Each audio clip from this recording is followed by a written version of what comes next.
It's time to tear down the iPhone X. This video will show the basic screen replacement along with how I swap out the uniquely shaped battery inside of Apple's newest flagship. Accidents happen and things wear out and break, so it's good to know how to get things back up and running. Let's get started.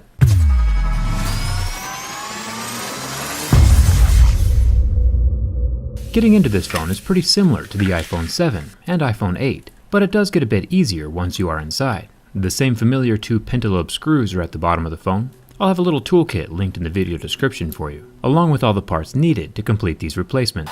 After getting these two screws out, I like to warm up the screen a little by softening the IP67 water-resistant adhesive under the iPhone X display. I'll use a suction cup and a pry tool to lift up on the glass a little and get my metal pry tool between the plastic edge of the screen and the metal edge of the frame. Then I can slice along the edge of the phone just underneath the glass to detach the rest of the adhesive. When the screen is mostly free, it doesn't pull down this time to unlock, but instead just folds right open, like a book. The ribbons you see on the right side of the phone are extremely fragile, so don't put any pressure on them. Apple did simplify the process with only one metal bracket this time, which is nice of them. Still using the same Y000 screws as previous iPhones, I'll remove the 5 screws holding that metal plate down and then keep them organized off to the side because they definitely need to go back in the same hole they came out of. It was also nice of Apple to put all the connectors in one solitary row for us here in the center. The connectors we care about during this video are first the battery connector, making sure to use a plastic pry tool when lifting this off as to not short out the battery. Then we can detach the 2 screen ribbons, one at the bottom right and the other at the bottom left side of the connector row. And the last guy is for the earpiece and microphone. This also detaches like a little Lego from the motherboard. And here is the screen. Quite a bit simpler design now that we don't have the fingerprint scanner at the bottom. These OLED displays are definitely going to be more expensive than the LCD iPhone screens of the past, just because the part itself costs a lot more. I'll have the current pricing in the description like always. It does fluctuate with time, and will get cheaper as the phone gets older. The new screens will probably not come with the earpiece attached, so there are 3 more screws we need to transfer over. I'll pull these out, being careful to keep track of the little gold niblet on the top screw. Then I can fold the speaker down and away, allowing me to pull up the microphone and the other small sensors. These ribbons are extremely fragile, so go slow and be careful.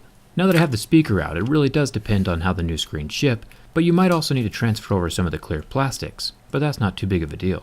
Historically, Apple has not made things easy for people trying to fix their own phones. With the old Error 51 and fingerprint scanner hardware issues, they've made things pretty complicated. But with this screen, we shouldn't have any issues. All of the phone's face unlocking hardware is still tied to the phone, and not a part of the display, so thumbs up for that. With only the display and digitizer connectors left on the screen, we should be safe. I'll put the screen back together before jumping onto the battery replacement portion of this video. It's pretty straightforward with all the sensors going in the same slots they came out of, and then the earpiece speaker folding over back on top of them. There's the 3 Y000 screws holding everything in place, making sure to get that gold niblet back on that center screw. I'm not sure exactly what it does, but it's probably important. Remember, the display is one of the most expensive parts of this phone, so be nice to it.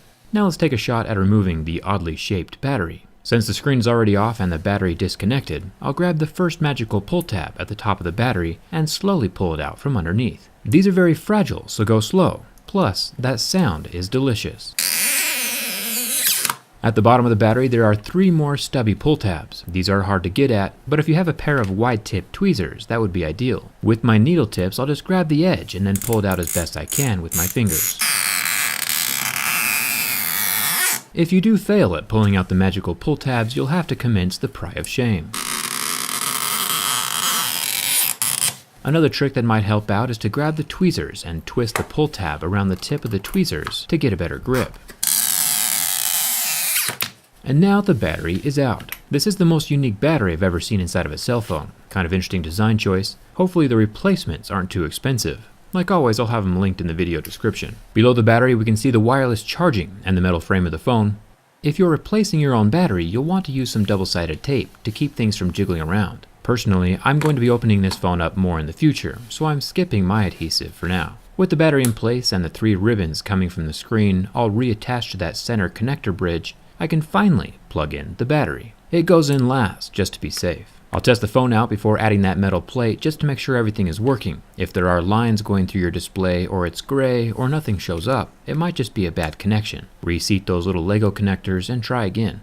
My phone is turned back off and the metal plate slides into place with its 5 screws. All of these are different sizes, so they need to go back in the same hole they came from. Finally, the phone can fold shut just like a little book and clip down into place. And everything is still working. I'll toss the bottom 2 pentalobe screws back in and it's ready to go. If you enjoyed this video, or if it helped you out, hit that subscribe button and come hang out with me on Twitter and Instagram. Let me know in the comments if you have any questions, and thanks a ton for watching. I'll see you around.